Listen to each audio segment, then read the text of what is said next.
বিসমিল্লাহির রহমানির রহিম। Income tax training A to Z এর পার্ট 8-এ আপনাদের স্বাগত জানাচ্ছি। আমি ইনাইম আহমদ। আজকে আমরা আলোচনা করব ডিভিডেন্টের উপরে যে বিভিন্ন প্রকারের ট্যাক্স রেটস রয়েছে সেগুলো নিয়ে।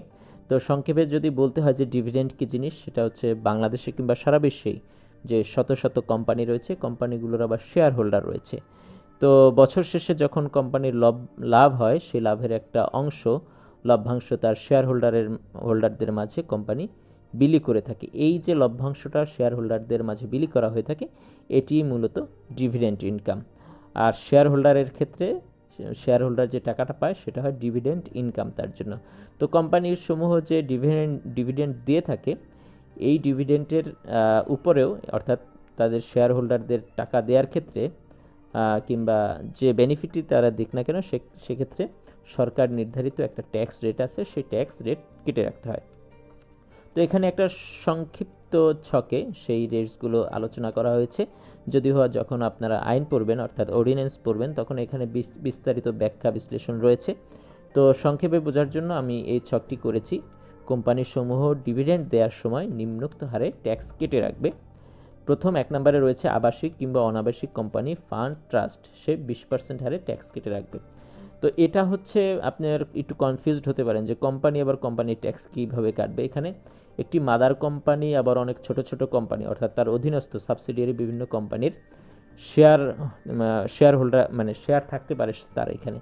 তো ওই সকল ছোট ছোট কোম্পানি যখন বছর শেষে তার মাদার কোম্পানিকে ডিভিডেন্ড প্রদান করবে অর্থাৎ লভ্যাংশ প্রদান করবে, তখন সে 20% ট্যাক্স কেটে রাখবে এবং এটা সে কোম্পানিতে সরকারি খাতে, রাজস্ব খাতে জমা দিয়ে দেবে। এরপরে রয়েছে অনাবাসিক ব্যক্তি 30%। এটা খুব মানে সকল অনাবাসিক ব্যক্তি যারা আছে, অর্থাৎ ধরেন যে নিউজিল্যান্ডের একজন নাগরিক বাংলাদেশে আকিজ গ্রুপের একটা কোম্পানির শেয়ার হোল্ডার, সেক্ষেত্রে যখন আকিজ গ্রুপের উক্ত কোম্পানি ওই বিদেশি ব্যক্তিকে লভ্যাংশ প্রদান করবে, ডিভিডেন্ড প্রদান করবে, সেক্ষেত্রে 30% ট্যাক্স কেটে রাখবে। এরপরে রয়েছে বাংলাদেশের আবাসিক ব্যক্তি যারা, যদি তাদের টিন থাকে, 12 সংখ্যার যে নতুন টিন রয়েছে ই টিন, সেটা থাকলে ডিভিডেন্টের উপর 10%, আর যদি টিন না থাকে সেক্ষেত্রে 15% ট্যাক্স তার কাছ থেকে কেটে রাখবে। বাকি টাকাটা ডিভিডেন্ড হিসেবে পরিশোধ করে দেবে। তো এছাড়াও এই কি বলা আছে যে রেটস আমরা এতক্ষণ দেখলাম, অর্থাৎ 20%, 30%, আর রয়েছে 10%, 15%। এইগুলো দেওয়ার ক্ষেত্রেও আরও কিছু শর্ত রয়েছে। শর্তসমূহ একেবারে সংক্ষেপে আমি এখানে তুলে ধরার চেষ্টা করছি। যদি একটু বলি, স্টক ডিভিডেন্ড যদি ক্যাশ ডিভিডেন্টের চেয়ে বেশি হয়, তাহলে পুরো স্টক ডিভিডেন্টের উপরে 10% ট্যাক্স পরিশোধ করতে হবে। এই ট্যাক্স কোম্পানির অন্য কোনো ট্যাক্স লায়াবিলিটির সাথে সমন্বয় করা যাবে না। যদি কোনো অর্থ বছরে কোনোরূপ ক্যাশ ডিভিডেন্ড দেয়া না হয়, তাহলেও অনুরূপ নীতিমালা প্রযোজ্য হবে। একটু আপনাদের মানে কি জটিল মনে হতে পারে, আমি একটু বলি। এই ডিভিডেন্ড আবার দুইভাবে দেয়া যায়। দুইভাবে হচ্ছে, একটা হচ্ছে যে ধরেন 100 টাকা এবছর লাভ হয়েছে একটা কোম্পানির, 5 জন শেয়ার হোল্ডার আছে, 20 টাকা করে ডিস্ট্রিবিউট করে দিলেন, ঠিক আছে। আর একটা করা যায় হচ্ছে যে কোম্পানি টাকা না দিয়ে, অর্থাৎ ধরেন যে 20 টাকা করে না দিয়ে সে যেটা করলো, সবাইকে আর একটা করে শেয়ার বাড়াই দিল এবং 20 টাকা শেয়ার মূল্য ধরে আর একটা শেয়ার বৃদ্ধি করে দিল। তো এই যে শেয়ার যদি বৃদ্ধি করে দেয় টাকা না দিয়ে, সেক্ষেত্রে এটা হয় স্টক ডিভিডেন্ড। তো এখানে বলা হচ্ছে, আচ্ছা, সরকার সবসময় চায় যে শেয়ার হোল্ডারদের স্টক ডিভিডেন্ড না দিয়ে বেশি বেশি ক্যাশ ডিভিডেন্ড দেওয়া হোক। এর কারণ হচ্ছে কোম্পানিগুলো এই আইনি বাইন্ডিংস না থাকলে মাঝে মাঝেই চালাকি করে, অর্থাৎ শেয়ার হোল্ডারদের টাকা না দিয়ে বছরের পর বছর সে ওই স্টক ডিভিডেন্ড অর্থাৎ শেয়ার বৃদ্ধি করে দিতে থাকে। কিন্তু একজন ব্যক্তি তো মানে তার শেয়ার বাড়বে এই আশায় একটা কোম্পানিতে ইনভেস্ট করে না, তিনি ইনভেস্ট করেন হচ্ছে লভ্যাংশের আশায়। সো সরকার এখানে বলা হচ্ছে, যদি স্টক ডিভিডেন্ড ক্যাশ ডিভিডেন্ডের চেয়ে বেশি হয়, অর্থাৎ আপনাকে ক্যাশ যদি 20 টাকা দেয়, কিন্তু ধরেন যে টোটাল কি বলা যায়, ধরেন 100 টাকা 20 টাকা করে ভাগ করে দিল। তো এই ক্ষেত্রে যদি এই 100 টাকার 50 টাকা অ্যাটলিস্ট ক্যাশে দেয়া না হয়, অর্থাৎ বাকি 51 টাকা স্টক ডিভিডেন্ড দেওয়া হয় আর 49 টাকা ক্যাশে দেওয়া হয়, আরও সহজ করে বললে যদি স্টক ডিভিডেন্ড বেশি হয়, সেক্ষেত্রে যেটা করতে হবে, পুরো যে স্টক ডিভিডেন্ড যেটা আছে ওইটার উপরে 10% হারে ট্যাক্স পরিশোধ করতে হবে। অর্থাৎ এখানে কোম্পানিকে একটা অব্লিগেশন দিয়ে দেওয়া হচ্ছে, অর্থাৎ তুমি টাকা ক্যাশে দাও, অধিকাংশ ডিভিডেন্ড ক্যাশে দাও। যদি অধিকাংশ ডিভিডেন্ড ক্যাশে না দাও তাহলে তুমি টোটাল ডিভিডেন্ডের উপরে, স্টক ডিভিডেন্ডের উপরে 10% ট্যাক্স পরিশোধ করবে। এটা করতে হবে কোম্পানিকে। এই ট্যাক্স কোম্পানির অন্য কোনো ট্যাক্স লায়াবিলিটির সাথে সমন্বয় করা যাবে না। এখন আপনি 10% যে ট্যাক্স দিবে একটা কোম্পানি, সেইটা তার যে অন্যান্য ট্যাক্সের যে দায় আছে সেটার সাথে সমন্বয় করতে পারবে না। ইভেন যদি বিষয়টা এমন হয় যে সে সব স্টক ডিভিডেন্ড দিল, কোনো ক্যাশ ডিভিডেন্ড দিলই না, যেটা এখানে বলা হয়েছে যদি কোনো অর্থ বছরে কোনোরূপ ক্যাশ ডিভিডেন্ড দেওয়া না হয় তাহলে অনুরূপ নীতিমালা প্রযোজ্য হবে। অর্থাৎ সেক্ষেত্রে পুরো স্টক ডিভিডেন্ডের উপরে উক্ত কোম্পানি 10% হারে ট্যাক্স পরিশোধ করবে। এরপরে যেটি বলা হয়েছে 2 নম্বরে, যদি কোনো বিদেশি কোম্পানি ব্রাঞ্চ অফিস বাংলাদেশ থেকে তার হেড অফিসে রেমিটিং প্রফিট নিয়ে যায় তাহলে 20% ট্যাক্স প্রযোজ্য হবে। রেমিটিং প্রফিট মানে রেমিটেন্সের মতো। অর্থাৎ ধরেন জাপানি একটি কোম্পানি বাংলাদেশে ব্যবসা করলো, তো বাংলাদেশ থেকে বছর শেষে যখন সে ডিভিডেন্ড নিয়ে যাবে তার দেশের জন্য এটা হচ্ছে রেমিটেন্স। তো এই যে রেমিটেন্স ইনকাম তার দেশের জন্য, সেটি যাওয়ার সময় বাংলাদেশে সে 20% ট্যাক্স পরিশোধ করে যাবে, বাকি টাকাটা সে তার দেশে নিয়ে যেতে পারবে। এছাড়া বাংলাদেশ সরকার যদি কোনো দেশের সাথে ট্যাক্স সংক্রান্ত চুক্তি স্বাক্ষর করে থাকে তাহলে চুক্তি অনুসারে ট্যাক্সের হার নির্ধারিত হবে, তবে এজন্য জাতীয় রাজস্ব বোর্ডের সার্টিফিকেট গ্রহণ করতে হবে। অর্থাৎ ধরুন যে সৌদি আরবের সাথে বাংলাদেশের একটি চুক্তি হলো যে বাংলাদেশে তাদের কোনো কোম্পানি ব্যবসা করলে সেক্ষেত্রে এটা হবে ট্যাক্স ফ্রি, কিংবা 1% ট্যাক্স থাকবে, 2% ট্যাক্স থাকবে। যদি এই ধরনের কোনো সিদ্ধান্ত বা চুক্তি স্বাক্ষরিত হয় সেক্ষেত্রে ওই চুক্তির আলোকে বাংলাদেশে যে কোম্পানিটি ব্যবসা করতে আসবে তারা এনবিআরএ অ্যাপ্লিকেশনের মধ্যে দিয়ে একটা ট্যাক্স এক্সামশন সার্টিফিকেট কিংবা ট্যাক্স রিডিউস সার্টিফিকেট গ্রহণ করবে এবং তারা ওই নির্দিষ্ট হারে ট্যাক্স পরিশোধ করবে যখন ডিভিডেন্ডের টাকা তার দেশে নিয়ে যাবে। তো এরপরে আমরা আসতেছি রিটেইন আর্নিং এর উপর ট্যাক্স।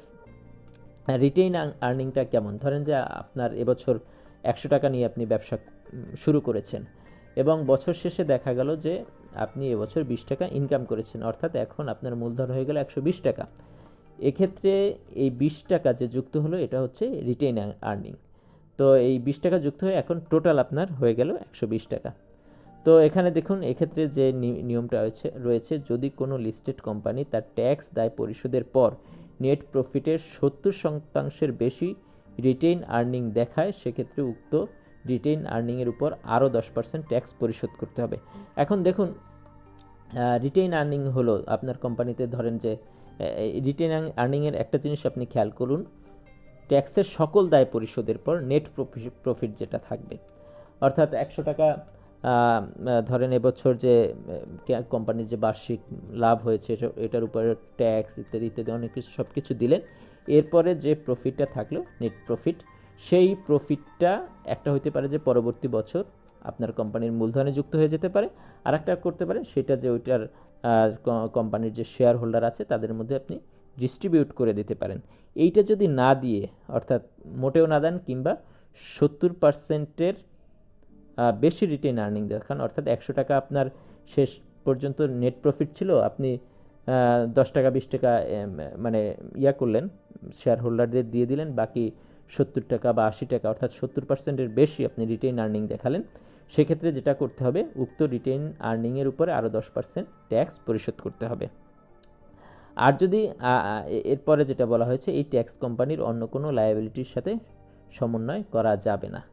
তো এখন যদি আপনি 100%-এর অর্থাৎ 100 ধরেন ওই কোম্পানির 100 টাকা প্রফিট হয়েছে, আপনি 100 টাকাই মূলধনে দেখাই দিলেন পরবর্তী বছর, অর্থাৎ আপনি 100 টাকা ধরেন 1000 টাকা বিনিয়োগ ছিল, এবছর 100 টাকা হচ্ছে নেট প্রফিট হয়েছে, এবছর আপনি যে রিটেইন আর্নিং মানে এই যে আয়টা এটা পুরোটাই আপনি আবার কোম্পানির মূলধনের সাথে যুক্ত করে দিলেন, সেক্ষেত্রে এই রিটেইন আর্নিং 100 টাকা সহ আপনার টোটাল মূলধন হলো 1100 টাকা। এরকম যদি হয় সেক্ষেত্রে ওই যে রিটেইন আর্নিং যে 100 টাকা, ওই 100 টাকার উপরে 10 টাকা অর্থাৎ 10% অর্থাৎ 10 টাকা ট্যাক্স পরিশোধ করে ওই টাকাটা বৈধ করে নিতে হবে।